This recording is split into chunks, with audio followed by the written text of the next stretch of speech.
it's the traditional home of the Burmese people. And bear in mind, Burma is a very ethnically diverse place. Yeah. But the central part of Burma is the Burma of the Burmese people, the Burmas, traditionally. And Mandalay is one of two capitals, and again, we're getting into complications of ethnicity, but basically there's a place called Pagan and there's a place called Mandalay. But Mandalay is by far the more famous one to the Western world, mostly because of Rudyard Kipling. He wrote a poem about it on the road to Mandalay. And that was why it was famous. It was people, if they'd heard of Burma, they had heard of Mandalay and maybe Rangoon as well, which is now Yangon, but at the time was Rangoon. And so that's Slim's initial target. He knows the Japanese will defend it. It's a morale based target, and also it's on the eastern side of the Irrawaddy River, so the far side of the river. And the Irrawaddy is a huge obstacle. It's 3 times wider than the Rhine.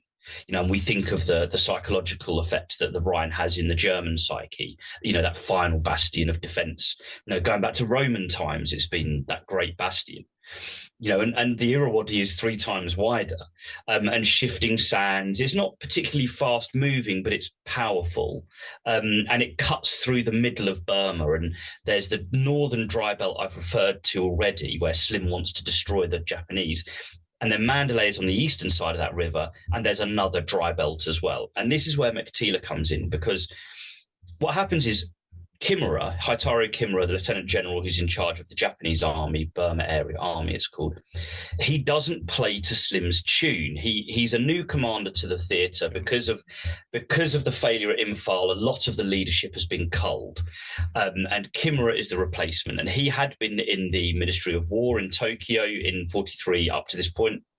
And he's posted out there, and he is an unknown quantity. He's also travelled around the West, and including with the British Staff College in London as well. He's visited, he's worked with the Weimar government immediately after the First World War as well. He understands a Western ways of war better than most of his contemporaries. And so he doesn't, like I say, conform to Slim's expectation. Slim is expecting Kimura to fight tooth and nail for every inch of northern Burma. And Kimura doesn't. He makes the perfectly logical decision of retreat behind this massive river and defend the river. Make them cross this, mile-wide stretch of the Irrawaddy, which it roughly is for most of central Burma. It gets wider towards the Bay of Bengal, obviously, and it's more vicious at the northern end, or it's closer to its source, but it's crossable further north. And basically, he retreats behind it, knowing full well that it would be a really big operation for Slim to get across. And he's hundreds and hundreds of miles from his railhead, which is in northeastern India. Again, it's over another major river and those 2 mountain ranges and all the jungles and so on we've talked about. And that's what makes the operation at Meiktila so amazing. Slim makes the decision that Mandalay is the obvious target. So he wants the Japanese to believe that's still his target. But what he actually does, he decides to send an entire corps. So that's 3 divisions in the 14th Army. In other, a corps can be unlimited in size. So compared to European standards, it's not a particularly big corps, but for Burma, it's a corps. He sends this corps of, it will be 3 divisions in the end, although it's spearheaded by certain troops, coming down another valley to outflank the Japanese secretly. They do it with it's all in radio silence. It's another couple of 100 miles. They use local Indian troops called the Lashai Brigade. It's an independent part of the Indian Army.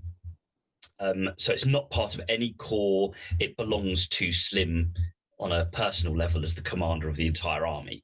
So when the Japanese are fighting them in this valley, it doesn't look like Slim has sent one of his corps this way, because they're not part of any corps. They're independent. And so it helps guard the fiction that this is just a normal part of the thing and that Mandalay is still the target. But what it means is that suddenly when this brigade of Indian soldiers breaks out of this valley 80 miles south of Mandalay, still on the western side of the Irrawaddy, but they're now 80 miles much further south.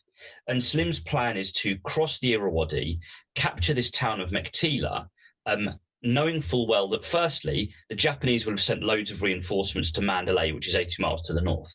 So if he comes across and captures Meiktila, he will trap most of the Japanese army north of him. But the other thing is that Meiktila is in the southern part of the central dry belt, because the dry belt stretches either side of the Irrawaddy River. And he will, what he wants to do is, once the Japanese are drawn into Mandalay, he captures Meiktila. And because Meiktila is this big supply base, so it's where the railway from Rangoon, which is where the port is fed, like where the port, Japanese supplies come in by the port, and also the Thai-Burma Railway, famous in the bridge on the River Kwai, you know, the one that the prisoners were built. Yeah, that comes through Meiktila as well. So basically, all of the Japanese supplies come from Thailand by land or by sea from Rangoon, and you know, and also again, just the roads go through here as well. So all of the supply networks go through here, and there's an airfield, a large air base there as well, or a medium-sized airbase. They capture Meiktila, and the Japanese have to take it back. They can't survive without it. And so Slim now will have his battle on a central plain. Okay, it's a different central plain to the one he originally planned, but he has his battle, and the Japanese will come to him.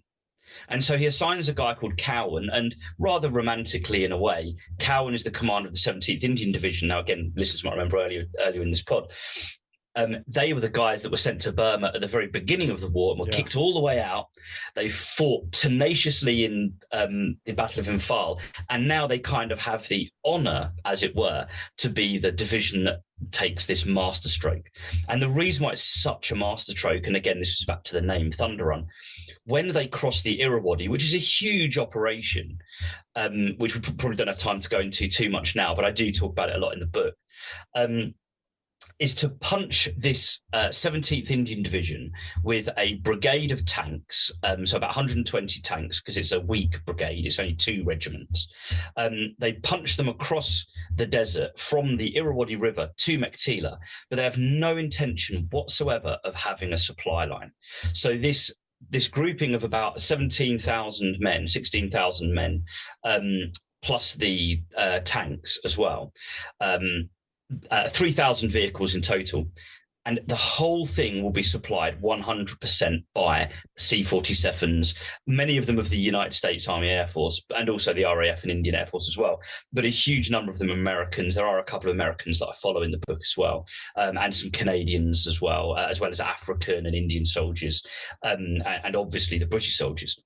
But Cowan's plan is we do this Thunder Run, which is a term I use. In fairness, he doesn't say that, I say that.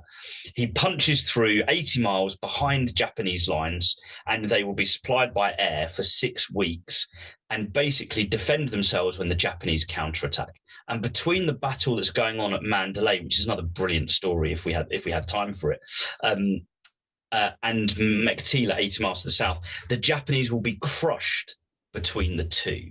And Slim uses a metaphor that he actually uses in a couple of different battles. You know, for any of your listeners who have read Defeat into Victory, they might recognize this metaphor. But he says that Mandalay is the hammer and Meiktila is the anvil that he's going to crush the Japanese in between. And Cowan, who is the commander of 17th Indian Division, his plan is basically, well, I've got all these tanks and the Japanese don't have any, and they don't have very good anti-tank weapons or anti-tank doctrine either. My plan is I will use their armoured mobility and also his superior intelligence. So he's got aerial reconnaissance and he's got men on the ground interviewing locals who are sick of the Japanese themselves by now. And armoured car patrols to find the Japanese as they form up and then strike them with, you know, a couple of squadrons of tanks here, a couple of squadrons of tanks here, on these big armoured sweeps in multiple directions, all at the same time, as many as 6 different sweeps a day, going out in multiple different directions, and destroy the Japanese before they can really get organised, basically. You know, it's a fantastic, like, amazing battle. To make matters worse, like you've alluded to, the Japanese don't just not have any anti-tank weapons, if at all. They're relying almost entirely on their artillery, which would have to be brought to the forward point, which is unusual. You don't want to do this. So it means that their potential for protecting their infantry when they're trying to move over distances is completely hampered because they're so afraid of the tanks. And if I'm not mistaken, I do believe the infamous lunge mines come into this point of the war. Yeah. which young audience members who play video games will be familiar with. It's kind of a bit of a meme now, the famous Yeah, yeah. Japanese lunch mine. But it's desperate for the Japanese, and they're Yeah, I mean, yeah. do you know, there's the suicide tactics by Japanese are really extreme here. So, in Forgotten Armor, I talk about near Mandalay, there is an instance where a Japanese artillery officer climbs the back of an M3 medium Lee tank, and he kills the commander of the tank with his samurai sword. He then climbs inside the turret of the tank, kills the gunner of the 37 millimeter in the turret, and then has a hand-to-hand fight with the loader of the gun, a guy called Trooper Vernon Jenkins. He actually manages to finally kill the Japanese soldier, but they fight hand-to-hand inside a Lee tank's turret.